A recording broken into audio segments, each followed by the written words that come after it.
Roe v. Wade. Yeah, Roe versus Wade. Wow. Wow. This is a video about my opinion, and that's all it is. I'm nobody, I'm a nothing with an opinion. You know, that's one of the great things about being an American is we have freedom of speech. We could talk. Most people are afraid to talk and voice their opinions, but I think opinions are important for everybody. It doesn't matter what side you're on. I think everybody should have the right to voice their opinion, just like I have the right. So, you know, if you hang out past this point, then that's your discretion. I just would ask that you be respectful. You know, just respect, you know, my right to have an opinion. Okay. This is something that's, you know, people that actually know me and they've been around me, they know that I'm pro-life. Okay, I'm just a pro-life person. I believe in responsibility. You know, I believe, you know, each individual should have responsibilities for their actions. You know, and deal with the repercussions to their actions. Excuse me. Ugh.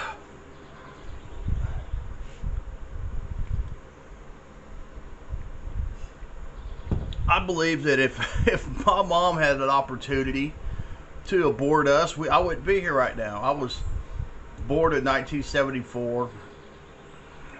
Roe v. Wade, I'm not sure. What was it? You know, I'm 48, 49. So it was right around the time, you know, it had just been enacted into law right about the time I was born. My mom, she was poor, and she couldn't afford nothing. Anyway, and so I don't even know if she would be able to, but if she had an opportunity, I do believe my mom would have had an abortion, because my mom had 6 kids. She had 6 kids, and I've got Michael, Matt, Todd, Terry, me, my sister, and then she lost one in childbirth. So my mom actually had 7 kids, and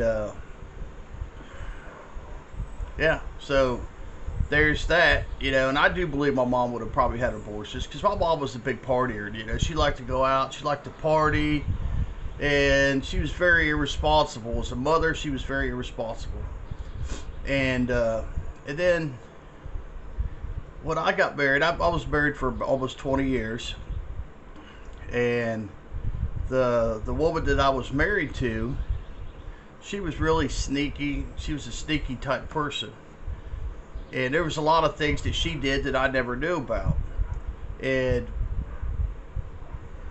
you know, like I said, I've always been pro-life. She got pregnant, so I figured, you know, the responsible thing to do was just to marry her and commit myself to her. And that's what I did. You know, it was one of those deals. I'm just being honest. It was one of those deals. She got married. We were in love. You know, we were high school sweethearts. And we got married. Well, come to find out, about a year or so after we were married and we had our first child, that her parents, while we were dating, you know, because that's what parents do, okay? Her parents said, you know, you've been dating, because she'd never dated anybody other than me, okay? And her parents said, you know, you can't just be with one person. You got to date, you got to go out and screw around with other guys and stuff, and that's what her parents told her. So while we were dating, before we got married, she was out running around, and she ended up getting pregnant. And this is probably back in like 1991 maybe. And her mom, you know, that was promoting this big sexual fucking liberation thing, that where she had to go out and sow her oats, you know. You know, her mom's like, well, she's got to have an abortion, right? And, well, her stepmother took her to Indiana, okay? I don't know all the details why they took her to Indiana or whatever, but I live in Ohio. She drove over to Indiana, and she had an abortion, okay? And I didn't know nothing about it, okay? We were broke up at the time, and then we got back together, and, you know, she got pregnant, we got married, and then about a year or so later, she it came out. My mom knew about it. And my mom and her got into a fight one day, okay? And my mom says, you need to ask Tina about what she did. I said, what do you mean talk to Tina about what she did? And I was sitting there on the phone talking to my mom, and I look over at my wife, and she's sitting there crying, and I was like, oh, man. So she ended up letting the cat out of the bag, and she told me that, she was running around, and she explained the situation to me, and, it's just, and then there was other things that happened in my marriage, and, maybe her parents were right that we were too young to get married, and obviously they were right, but I don't support abortion, okay? I'm pro-life, and, throughout the, I believe it, I read the Bible, and there's stories in the Bible, and if you read the Bible, like the story of Job and all the things that Job had to go through, and you read about how Moses brought the children of Israel out of Egypt. Children were always pawns. God has always allowed children to be pawns, and let's just call it political nonsense, okay? It's like the children of Israel, they couldn't leave Egypt until they had learned the lesson, and Job, he was going through a lesson, he had lost all his children, his wife, he even lost his health, and that was the thing that freed the children of Israel from slavery, was the loss of all the children. The Egyptians, they were like, and it's been proven, if you go back scientifically and look, they could go back and prove that there was a year in Egyptian history where all these children had just died, okay? And that's just a fact that it can be scientifically proven. And why do I say that? Because I just know that God always uses children as pawns, or he allows children to be used as pawns. You say, well, what does that got to do with the women and the freedoms of liberties of women today? It really just shows God. It shows that the same things that were going on back then, are still happening today. I believe that women are discriminated on, okay? I really do believe that. And I think that tying Roe v. Wade, to me it's murdering. To sit there and say that, if a woman wants her freedom and her liberties, she's got to be willing to murder children, her own children. And a lot of, and this is just my viewpoint. Like I said, I'm nothing. I'm a nobody with just an opinion. Which, it's just the way I see things. I'm just expressing to you how I see things. Don't get mad at me for, just being open and honest. Most people in the world are just fake, and they're not honest and they're not open. But it really does show God, and I'm not talking about the phony fucking baloney religious, church, the Bible, the guy behind the pulpit saying give him some money and God will bless you with a new car type of fucking shit. I'm not talking about that. But I think that's another part of the test. There's all kinds of things. We're here, I believe, on earth in this like type of petri dish to be educated. And the lives and the things that we do and how we react, how we respond to different things. It's all an educational process. We're all learning. We're here just for a short time, in our lifespan. And then we're gone. And I don't believe that. I think, we're spiritual beings in a carnal body. That's what I believe. The universe is just too vast. And for people to sit there and say that they've got it all figured out, they're lying. They don't have it all figured out.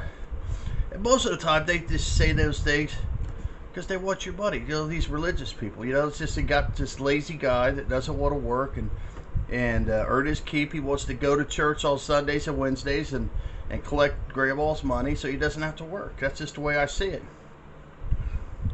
Now, is there good people in the church? Absolutely. I think there's good people in the church.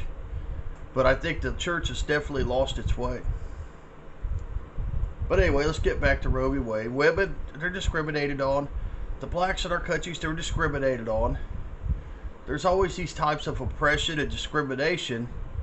And it's just like, it's like if you want your freedom, you gotta kill your children.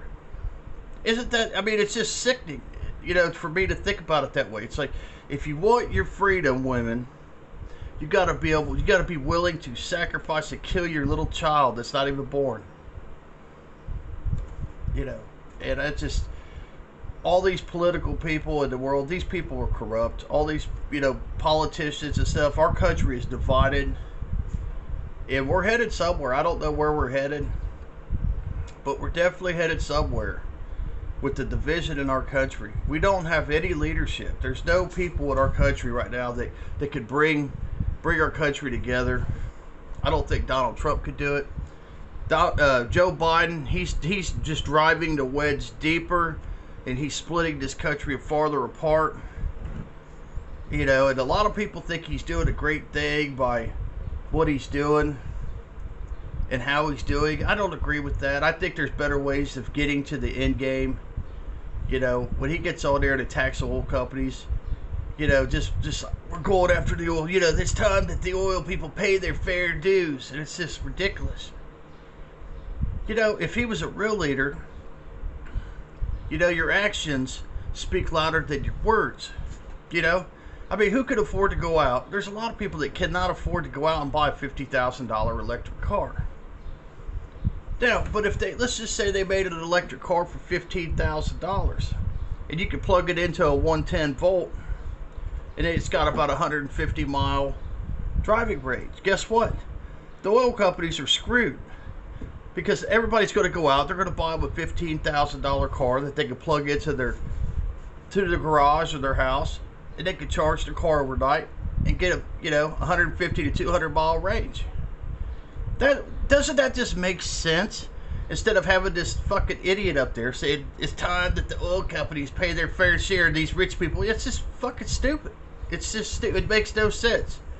There's ways around it, and they're not even going. You know, we've got Detroit's full of factories right now.